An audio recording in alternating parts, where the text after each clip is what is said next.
Assalamualaikum warahmatullahi wabarakatuh. Perkenalkan, nama saya Nancy dari Prodi Manajemen Pendidikan Islam kelas A semester 3 dengan NIM 2211160011 dengan mata kuliah Sistem Informasi Manajemen Pendidikan dengan dosen Pak Slamet Riyadi. Di sini saya akan memenuhi tugas membuat video.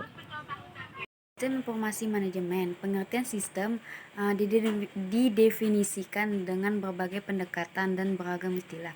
Menurut Lukas 1992, sistem adalah suatu pengorganisasian yang saling berinteraksi, saling tergantung dan terintegrasi dalam kesatuan variabel atau komponen. Jogianto 1992 mendefinisikan sistem ke dalam dua kelompok pendekatan, yaitu menekankan pada prosedur dan komponen atau elemennya. Secara prinsip, sistem dapat dikelompokkan menjadi dua, yaitu sistem terbuka dan sistem tertutup. Sistem terbuka adalah sistem yang dihubungkan dengan lingkungannya melalui arus sumber daya. Sistem tertutup adalah sistem yang tidak berinteraksi secara langsung dengan lingkungannya melalui sumber daya. Berkaitan dengan sistem informasi manajemen di mana implementasinya memanfaatkan teknologi komputer, penulis mencoba membawa sistem yang dimaksud adalah sistem berbasis komputer dengan meminjam definisi dari Webster Dictionary sebagaimana yang dikutip oleh Roger S. Pressman dalam bukunya Rekayasa Perangkat Lunak. Sistem berbasis komputer didefinisikan sebagai serangkaian atau tatanan elemen-elemen yang diatur untuk mencapai tujuan yang ditentukan sebelumnya melalui pemrosesan informasi. Tujuan yang dimaksud dimungkinkan untuk mendukung fungsi bisnis dari sistem itu sendiri. Selanjutnya, elemen-elemen sistem berbasis komputer yang digunakan untuk mencapai tujuan yang dimaksud terdiri dari atas. Yang pertama, perangkat lunak, yaitu software, program aplikasi komputer, struktur data, dan dokumen yang berhubungan yang berfungsi untuk mempengaruhi metodologis, prosedur, dan kontrol yang dibutuhkan. Kedua, perangkat keras, yaitu hardware, perangkat elektronik yang memberikan kemampuan perhitungan dan perangkat elektromekanik. Yang ketiga, manusia atau SDM, pemakai dan operator perangkat keras dan lunak. Keempat, sistem berbasis data, yaitu kumpulan data yang besar dan terorganisasi yang diakses melalui perangkat lunak. Dokumentasi, manual, formulir, dan informasi deskriptif lainnya yang menggambarkan penggunaan dan atau pengoperasian sistem. Keenam, prosedur, yaitu langkah-langkah yang menentukan penggunaan khusus dari masing-masing elemen sistem atau konteks prosedural di mana sistem informasi. Pengertian data dan informasi. Data sering disebut dengan informasi. Data adalah fakta yang dikumpulkan dari pengukuran atau pengamatan. Mendefinisikan data sebagai fakta mentah dapat berupa angka, huruf, karakter khusus yang menyampaikan sedikit arti. Agar data-data terkumpul menjadi berarti dan memberi manfaat, maka data-data tersebut harus diproses lebih lanjut. Informasi adalah arti dari hubungan dan penafsiran data yang mengizinkan seseorang untuk membuat keputusan. Informasi dikatakan berharga jika informasi itu mempengaruhi proses pengambilan keputusan yang lebih baik. Sasaran utama dari sistem informasi adalah mediakan informasi yang akurat dan penting. Informasi juga dapat berarti beberapa kesatuan yang tak terukur yang dapat mengurangi ketidakpastian tentang suatu peristiwa atau langkah. Siklus informasi. Sebagaimana telah disebutkan sebelumnya, data merupakan bentuk yang masih mentah yang belum dapat bercerita banyak, sehingga perlu diolah lebih lanjut. Data diolah melalui suatu model untuk menghasilkan informasi.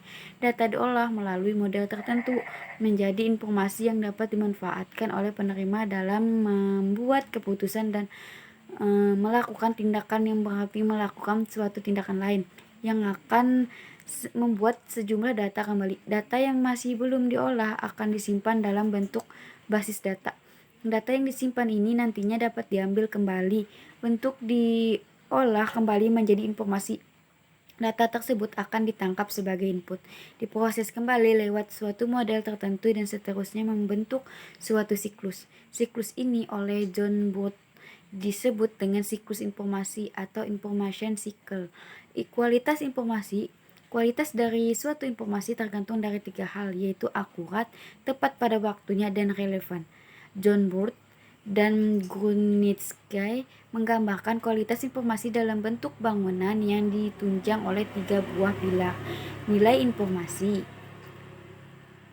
Nilai dari suatu informasi ditentukan dari dua hal, yaitu manfaat dan biaya mendapatkannya. Secara umum, suatu informasi dikatakan bernilai bila manfaatnya lebih efektif dibandingkan dengan biaya mendapatkannya. Sistem informasi sebagaimana yang dikutip Jogianto dalam bukunya Analisis dan Desain Sistem Informasi, Robert Letts dan Karostoidapis mendefinisikan sistem informasi sebagai berikut. Sistem informasi adalah suatu sistem di dalam suatu organisasi yang mempertemukan kebutuhan pengolahan transaksi harian, mendukung operasi bersifat manajerial dan kegiatan strategi dari suatu organisasi dan menyediakan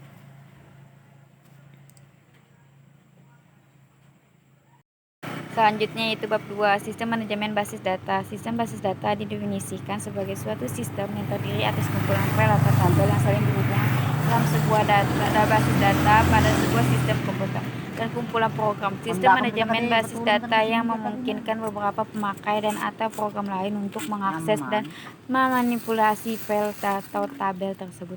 Tujuan awal dan utama dalam pengelolaan data dalam basis data adalah agar dapat memperoleh atau menemukan kembali data yang dicari dengan mudah dan cepat.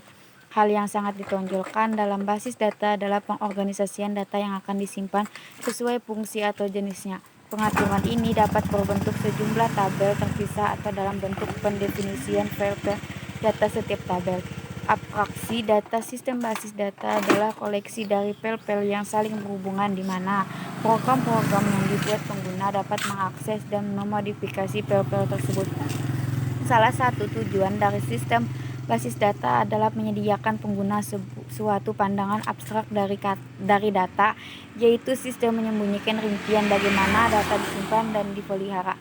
Model data mendasari struktur basis data adalah model data, yaitu sekumpulan cara atau peralatan atau tool untuk mendeskripsikan data-data, hubungannya satu sama lain semantiknya, serta batasan konsistensi. Untuk memperlihatkan konsep dari model data, dua model data yang paling sering digunakan adalah ERD atau Entity Relation Diagram dan model relasional. Keduanya menyediakan cara untuk mendeskripsikan perancangan basis data pada peringkat logika. Berikut ini adalah beberapa model basis data yang umum digunakan saat ini. Model ERD, model data diagram hubungan entitas, dibuat berdasarkan anggapan bahwa dunia nyata terdiri atas koleksi objek-objek dasar yang dinamakan entitas serta hubungan antara entitas-entitas itu. Entitas adalah sesuatu atau objek pada dunia nyata yang dapat dibedakan satu terhadap yang lainnya, yang bermanfaat bagi aplikasi yang sedang kita kembangkan. Sebagai contoh, setiap orang adalah entitas dan rekening bank dapat dipertimbangkan sebagai sebuah entitas. Model basis data relasional. Model basis data relasional menggunakan sekumpulan tabel berdimensi 2 atau biasa disebut relasi atau tabel yang merupakan tempat data disimpan. Masing-masing tabel dalam model basis data relasional terdiri atas baris dan kolom. Selain itu, pada model basis data relasional juga terdapat istilah key atau kunci. Key adalah satu atau gabungan beberapa atribut yang dapat membedakan semua baris data dalam tabel secara unik. Artinya, jika suatu atribut dijadikan key, maka tidak boleh ada dua atau lebih baris dengan nilai yang sama untuk atribut atau kolom tersebut. Model basis data hierarkis. Model ini sering dijabarkan dalam bentuk pohon yang menunjukkan hubungan 1 kurang 1, one to one, atau 1 min m, one to many. Dalam model ini dikenal istilah orang tua atau induk atau parent dan anak. Masing-masing berupa suatu simpul dan terdapat hubungan bahwa setiap anak hanya bisa memiliki satu orang tua, sedangkan orang tua dapat memiliki sejumlah anak. Model ini tidak mendukung hubungan many to many karena setiap anak tidak boleh memiliki lebih dari satu orang tua. Model basis data jaringan. Dalam model jaringan atau network, tiap entiti dapat mempunyai banyak induk atau banyak anak, sehingga model ini mendukung hubungan many to many. Hal ini lebih fleksibel daripada model hierarki. Keuntungan model ini adalah kemampuan untuk menangani antara sebagai rekod. Model basis data berbasis objek menggunakan pesan dan objek untuk mengakomodasi jenis data baru dan menyediakan pengembangan penanganan data. Model ini mengizinkan objek untuk menciptakan, merawat, memanipulasi, dan memperoleh kembali objek. Model basis data lainnya. Model data berorientasi objek adalah model data lain yang saat ini mulai populer. Model berorientasi objek memperluas ERD dengan penekanan pada pembungkusan, metode, atau fungsi, serta identitas objek. Model data relasional mengkombinasikan keunggulan-keunggulan model data berorientasi objek dan ketersediaan model data relasional, instan, dan skema. Basis data mempunyai informasi yang berubah setiap saat dengan menyisipkan, insert, atau menghapus atau delete informasi ke dalam basis data. Kumpulan dari informasi yang disimpan dalam basis data dalam suatu saat tertentu disebut instance basis data, sedangkan hasil desain dari basis data disebut skema basis data. Independensi data. Independensi data adalah kemampuan untuk memodifikasi skema di satu level tanpa mengubah skema di level selanjutnya yang lebih tinggi. Terdapat dua level independensi data, yaitu independensi fisik, yaitu mengubah skema fisik tanpa menyebabkan program aplikasi ditulis ulang. Independensi data logis yaitu kemampuan mengubah skema konseptual tanpa mengharuskan program aplikasi ditulis ulang. Bahasa basis data. Sistem basis data menyediakan bahasa untuk mendefinisikan basis data atau data definition language dan memanipulasi basis data. Data manipulation language untuk melakukan operasi-operasi tertentu pada basis data. Dalam prakteknya, kedua jenis bahasa basis data itu tidak benar-benar dapat dipisahkan secara tegas. Saat ini, keduanya merupakan bagian dari bahasa basis data tunggal yang disebut SQL, yang merupakan bahasa basis data standar untuk basis data bertipe relasional. DDL Data Definition Language. Kita pada umumnya mendefinisikan skema basis data dengan sekumpulan definisi yang diekspresikan dengan bahasa khusus yang dinamakan DDL. DML Data Manipulation Language. Manipulasi data pada basis data pada umumnya meliputi hal-hal sebagai berikut. Yang pertama, pemanggilan informasi yang tersimpan pada basis data. Kedua, penambahan informasi baru pada basis data. Yang ketiga, penghapusan informasi yang tidak diperlukan lagi pada basis data. Keempat, modifikasi informasi yang ada pada basis data. Penggunaan basis data dan administrator. Sasaran utama dari sistem basis data adalah memanggil informasi tertentu dari basis data dan menyimpan informasi baru ke basis data. Orang-orang yang bekerja dengan basis data dapat dikategorikan sebagai pengguna basis data dan administrator. Administrator basis data. Salah satu alasan untuk menggunakan DBMS atau Database Management System adalah untuk mendapatkan kendali terpusat pada data maupun program yang mengakses data-data tersebut. Keunggulan menggunakan sistem basis data. Pada bagian ini akan dibahas keunggulan-keunggulan sistem basis data bertipe relasional dibandingkan sistem pemrosesan berkas. Meskipun begitu, mencakup keunggulan-keunggulan ini juga bertipe sistem basis data yang lainnya. Manajemen transaksi. Transaksi adalah sekumpulan operasi yang melakukan suatu fungsi logika tunggal pada aplikasi basis data. Misalnya pentransferan dana dari rekening A ke rekening B di atas. Transaksi harus tetap menjaga prinsip atomisitas dan konsistensi, dalam arti transaksi tidak melanggar batasan konsistensi basis data. Ini berarti seperti dijelaskan di atas, kondisi basis data harus tetap konsisten sebelum dan sesudah eksekusi transaksi. Sebagai komponen manajemen transaksi, sistem basis data atau DBMS akan memastikan karakteristik atomisitas dan durabilitas. Pada sistem tanpa kegagalan, semua transaksi diselesaikan secara sempurna dan atomisitas dicapai dengan mudah. Namun dengan tujuannya, kegagalan sistem transaksi tidak selalu berakhir dengan sempurna. Dalam hal ini, basis data harus kembali ke keadaan sebelum transaksi dimulai. Basis data harus melakukan apa yang dinamakan pemulihan dari kegagalan, di mana suatu fungsi tertentu mendeteksi kegagalan sistem kemudian mengembalikan keadaan basis data ke keadaan sebelum terjadi kegagalan sistem. Storage manager atau manajer penyimpanan adalah modul-modul program yang menyediakan antarmuka antara data peringkat rendah yang tersimpan di basis data dan program-program aplikasi serta query yang dikirimkan ke sistem. Manajer penyimpanan bertanggung jawab Untuk interaksi dengan manajemen berkas atau file manager, data mentah disimpan di hard disk menggunakan sistem berkas yang selalu disediakan oleh sistem operasi konvensional. Manajer penyimpanan menerjemahkan berbagai pernyataan DML ke perintah sistem berkas peringkat rendah, maka manajer penyimpanan bertanggung jawab dalam proses penyimpanan storing atau pemanggilan kembali dan pembaharuan data pada basis data. Query processor, sebagaimana telah disinggung sebelumnya, fungsi query processor secara umum adalah menerjemahkan query yang dikirim pengguna ke sistem basis data untuk selanjutnya. Sistem basis data mengembalikan output sesuai query yang diproses. Arsitektur aplikasi kebanyakan pengguna sistem basis data saat ini tidak terlalu peduli dengan letak sesungguhnya dari sistem basis data. Mereka terhubung lewat jaringan antar komputer. Saat ini kita dapat memisahkan mesin client, yaitu tempat atau mesin di mana pengguna basis data bekerja, dengan mesin server, yaitu mesin di mana sistem basis data bekerja. Selanjutnya itu bab 3, pemodelan proses perangkat lunak. Model sekuensial linear. Model sekuensial linear adalah paradigma rekayasa perangkat lunak yang paling luas dipakai dan paling tua. Kan tetapi kritik dari paradigma tersebut telah menyebabkan dukungan aktif untuk mempertanyakan kehandalannya.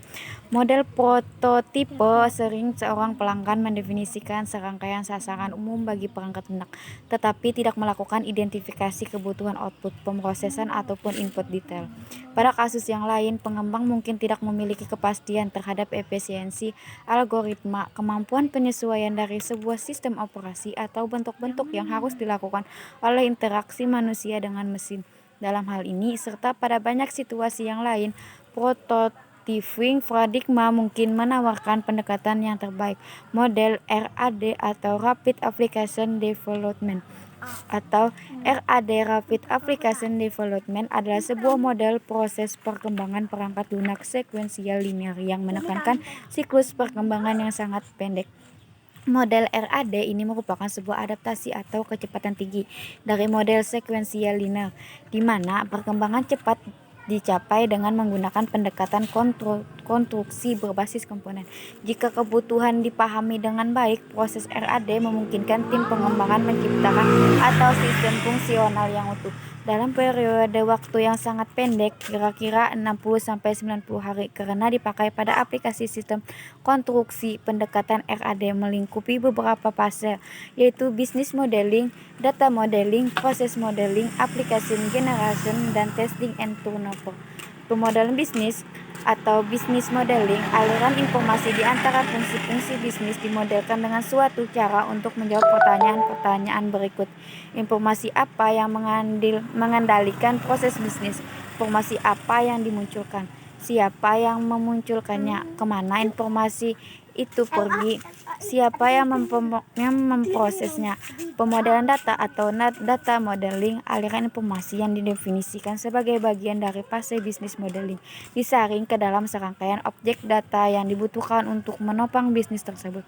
Karakteristik disebut atau atribut masing-masing proyek didefinisikan dan hubungan antara objek-objek tersebut didefinisikan. Selanjutnya, pemodelan proses atau proses modeling. Aliran informasi yang didefinisikan di dalam fase data modeling ditransformasikan untuk mencapai aliran informasi yang perlu bagi implementasi sebuah fungsi bisnis. Gambaran pemrosesan diciptakan untuk menambah, memodifikasi, menghapus, atau mendapatkan kembali sebuah objek data. Selanjutnya, pembentukan aplikasi atau application development. RAD mengasumsikan pemakaian teknik generasi keempat. Selain menciptakan perangkat lunak dengan menggunakan bahasa pemrograman generasi ketiga yang konvensional, RAD lebih banyak memproses kerja untuk memakai lagi komponen program yang ada atau pada saat memungkinkan, atau menciptakan komponen yang bisa dipakai lagi atau bila perlu. Pada semua kasus, alat-alat bantu otomatis dipakai untuk memfasilitasi konstruksi perangkat lunak. Selanjutnya, pengujian atau testing dan turnover. Karena proses RAD menekankan pada pemakaian kembali, banyak komponen program telah diuji. Hal ini mengurangi keseluruhan waktu pengujian, akan tetapi komponen baru harus diuji dan semua interfase harus dilatih secara penuh. Model proses RAD diilustrasikan pada gambar 3.6. Secara jelas, batasan waktu yang dibebankan pada sebuah proyek RAD memerlukan ruang lingkup yang bisa diskala. Jika sebuah aplikasi bisnis dapat dimodulkan dengan cara tertentu sehingga memungkinkan setiap fungsi mayor untuk dilengkapi dalam waktu kurang dari 3 bulan atau dengan menggunakan pendekatan yang digambarkan di atas, maka aplikasi itu merupakan kandidat bagi RAD. Masing-masing fungsi mayor bisa dibicarakan oleh suatu tim RAD yang terpisah dan kemudian diintegrasikan untuk membentuk suatu kesatuan model evolusioner. Model evolusioner adalah model interaktif.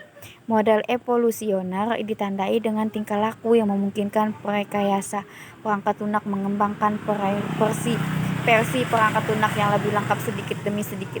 Model pertambahan. Pada saat model pertambahan dipergunakan, pertambahan pertama sering merupakan produk inti atau core produk, yaitu sebuah model pertambahan yang dipergunakan. Tetapi beberapa muka tambahan atau beberapa diketahui dan beberapa tetap tidak disampaikan. Produk inti tersebut dipergunakan oleh pelanggan atau mengalami pengkajian detail. Sebagai hasil dari pemakaian atau evaluasi, maka dikembangkan rencana bagi pertambahan selanjutnya. Rencana tersebut menekankan modifikasi produk inti untuk secara lebih baik memenuhi kebutuhan para pelanggan dan penyampaian fitur serta fungsionalitas tambahan. Proses ini diulangi mengikuti penyampaian setiap pertambahan sampai bisa menghasilkan produk yang lengkap. Model proses pertambahan tersebut seperti model prototipe dan pendekatan-pendekatan evolusioner yang lain bersifat interaktif. Kan tetapi tidak seperti model prototipe, model pertambahan berfokus pada penyampaian produk operasional dalam setiap pertambahannya. Pertambahan awal ada di versi stripped down dari produk akhir, tetapi memberikan kemampuan untuk melayani pemakai dan juga menyediakan platform untuk evaluasi oleh pemakai. Model spiral yang pada awalnya diusulkan oleh Bohm adalah model proses perangkat lunak yang evolusioner yang merangkai sifat interaktif dari prototipe dengan cara kontrol dan aspek sistematis dari model sekuensial linear. Model itu berpotensi untuk pengembangan versi pertambahan perangkat lunak secara cepat. Di dalam model spiral, perangkat lunak dikembangkan di dalam suatu deretan pertambahan. Selama awal iterasi, rilis inkremental bisa merupakan sebuah model atau prototipe kertas. Selama iterasi berikutnya, sedikit demi sedikit dihasilkan versi sistem rekayasa yang lebih lengkap. Model rakitan komponen teknologi objek memberikan kerangka kerja teknis untuk sebuah model proses berbasis komponen bagi rekayasa perangkat lunak. Paradigma orientasi objek menekankan kreasi kelas yang mengenkapsulasi data dan algoritma yang dipakai untuk memanipulasi data. Bila data dirancang dan diimplementasi dengan baik, kelas orientasi objek menjadi bisa dipakai lagi pada aplikasi serta arsitektur sistem berbasis komputer yang berbeda-beda. Model perkembangan konkuren. Model proses konkuren sering digunakan sebagai paradigma bagi pengembangan aplikasi clean atau server. Sistem clean atau server dirancang dari serangkaian komponen fungsional. Bila diaplikasikan kepada clean atau server, model proses konkuren akan mendefinisikan aktivitas di dalam dua dimensi, yaitu dimensi sistem dan dimensi komponen. Isu tingkat sistem dituju dengan menggunakan 3 aktivitas, yaitu desain, assemble, dan pemakaian. Desain komponen dituju dengan 2 aktivitas, yaitu desain dan realisasi. Konkurensi dicapai dengan 2 cara, yaitu aktivitas sistem dan komponen yang berlangsung secara simultan dan dapat dimodelkan dengan menggunakan pendekatan orientasi keadaan yang digambarkan di atas. Kedua, aplikasi clean atau server khusus diimplementasikan dengan banyak komponen di mana masing-masing bisa dirancang dan direalisasikan secara konkuren. Metode formal mencakup sekumpulan aktivitas yang membawa kepada spesifikasi matematis perangkat lunak komputer. Metode formal memungkinkan perekayasa perangkat lunak untuk mengkhususkan, mengembangkan, dan memverifikasi sistem berbasis komputer dengan menggunakan notasi matematis yang tepat. Variasi di dalam pendekatan ini disebut juga clean form.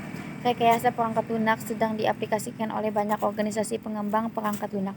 Teknologi proses model proses yang telah didiskusikan pada bagian terdahulu harus disesuaikan dahulu sebelum digunakan oleh tim proyek perangkat lunak. Untuk melakukannya telah dikembangkan alat-alat bantu teknologi proses untuk membantu organisasi yang sedang berlangsung, mengorganisasi tugas-tugas kerja, mengontrol dan memonitor kemajuan serta mengatur kualitas teknis produk dan proses. Bila proses lemah maka tidak diragukan lagi hasil akhirnya akan buruk. Akan tetapi ketergantungan yang obsesif pada proses juga berbahaya. Secara singkat, Margaret David mengomentari dualitas hasil dan proses sebagai berikut. Setiap 10 tahun lebih atau kurang dari 5 komunitas perangkat lunak kembali mendefinisikan masalah dengan menggeser fokusnya dari isu produk ke isu proses. Demikianlah kita telah mempergunakan bahasa program terstruktur atau produk diikuti dengan metode analisis terstruktur atau proses, diikuti dengan enkapsulasi data atau produk, diikuti dengan penekanan pada rekayasa perangkat lunak, institutes, software development, capability, maturity, model atau proses. Itu bab 4, analisis dan desain sistem. Informasi akademik perguruan tinggi, desain sistem. Desain sistem dimaksudkan untuk memudahkan pemahaman tentang struktur sistem informasi yang akan dibangun, mulai dari desain sistem komunikasi data. Desain sistem dilihat dari sisi bisnis, desain data, dan desain proses serta aliran informasi. Sistem komunikasi data yang dimaksud adalah arsitektur jaringan komputer di mana aplikasi sistem informasi akademik yang dikembangkan diimplementasikan. Pemodelan bisnis. Pemodelan bisnis digunakan untuk menjelaskan hubungan antar entitas dunia nyata yang terlibat dalam aplikasi sistem informasi akademik. Dilihat dari sistem bisnisnya. Dari sisi bisnisnya, pemodelan data digunakan untuk menjelaskan struktur database yang akan dibuat untuk aplikasi sistem informasi akademik. Terdapat beberapa cara untuk mempresentasikan pemodelan data. Di antaranya adalah normalisasi dan diagram R atau entity relationship, pemodelan proses dan aliran informasi. Pemodelan proses digunakan untuk menjelaskan proses-proses apa saja yang terlibat dalam sistem dan bagaimana aliran data yang diperlukan pada masing-masing proses. Pada penelitian ini digunakan DAD atau diagram alir data atau DFD data flow diagram untuk mempresentasikannya.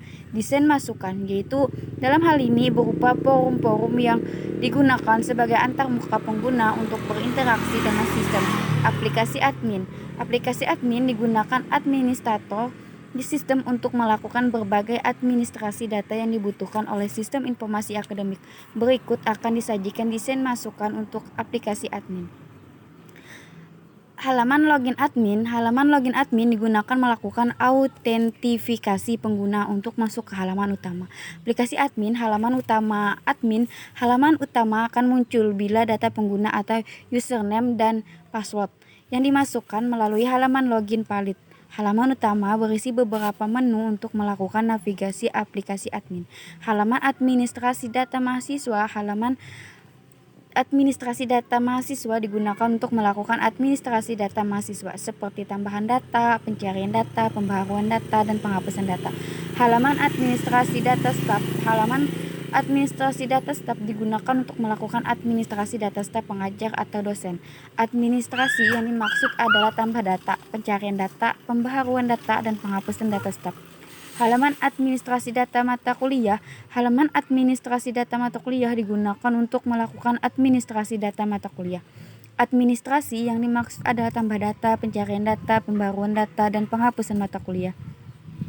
Halaman administrasi data perkuliahan. Halaman administrasi digunakan untuk melakukan administrasi data perkuliahan. Administrasi yang dimaksud adalah tambahan data, pencarian data, pembaharuan data, dan penghapusan data perkuliahan.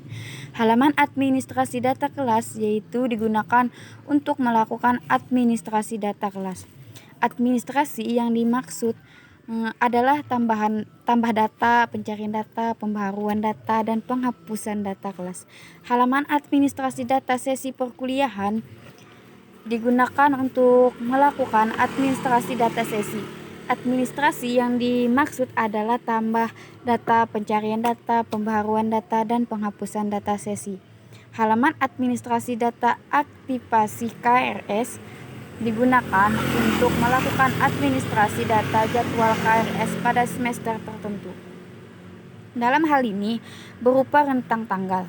Administrasi yang dimaksud adalah mengaktifkan jadwal KRS pada rentang tanggal pada semester tertentu. Halaman transkrip berisi informasi rekap keseluruhan nilai mulai dari semester awal kuliah sampai semester saat ini.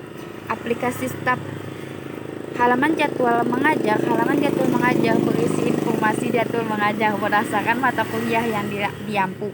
Pada halaman ini juga dilengkapi informasi hari, kelas, dan sesi mengajar staf tertentu. Halaman peserta kuliah berisi informasi daftar mahasiswa peserta kuliah berdasarkan mata kuliah yang diampu oleh staf tertentu pada semester tertentu.